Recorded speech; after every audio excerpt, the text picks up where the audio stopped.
کسی جنگل میں ایک کالو نام کا کوا رہا کرتا تھا۔ کالو بہت زیادہ کام چور اور دوسرے پرندوں پر رعب جمایا کرتا تھا۔ میرے سے تو جنگل کے سب پرندے ڈرتے ہیں، لیکن میں چاہتا ہوں کہ میں سب سے زیادہ طاقتور اور بڑا بن جاؤں، پھر سب پرندے مجھ سے ڈر کر رہیں اور میں ان پر حکومت کروں اور جنگل میں بادشاہ بن کر رہوں۔ لیکن یہ کیسے ہوگا؟ میں طاقتور اور بڑا کیسے بنوں گا؟ مجھے لگتا ہے کہ مجھے طوطے کے پاس جانا چاہیے، وہی میری خواہش پوری کرے گا، کیونکہ طوطے کے پاس ہی ایسے راز ہوتے ہیں۔ یہ کہہ کر کالو کوا طوطے کے پاس جاتا ہے۔ طوطے کا گھر کالو کوے کے گھر سے بہت دور ہوتا ہے۔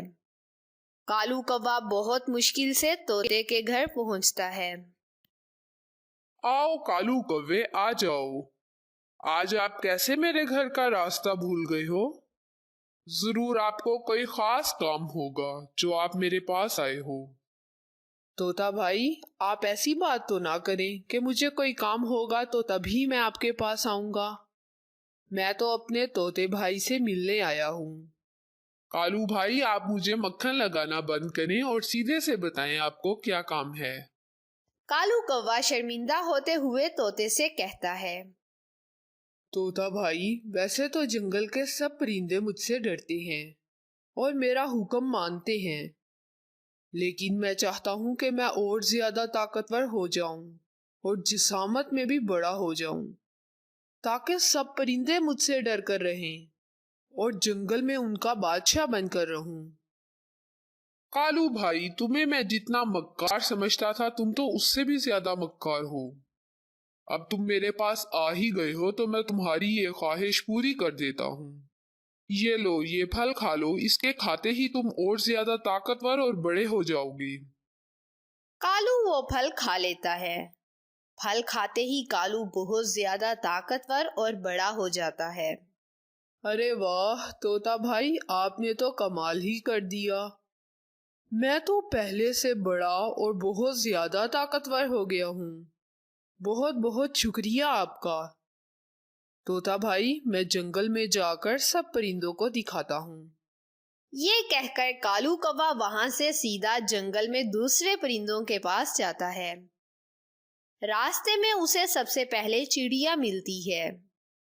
چڑیا کالو کو دیکھ کر ڈر جاتی ہے۔ کون ہو تم اور کہاں سے آئے ہو؟ میں نے اتنا بڑا اور اتنا طاقتور پرندہ کبھی نہیں دیکھا۔ میں ہوں کالو کوا، مجھے بہت سی طاقت ملی ہے اور میں جنگل کا سب سے بڑا پرندہ بن گیا ہوں، تاکہ تم سب پرندوں پر اور اس جنگل پر راج کر سکوں۔ اور میرے ہوتے ہوئے یہ دانا کہاں لے کر جا رہی ہو؟ ادھر لاؤ دانا اور دفع ہو جاؤ۔ جی کالو کوا، آپ ہی ہمارے اور جنگل کے بادشاہ ہو۔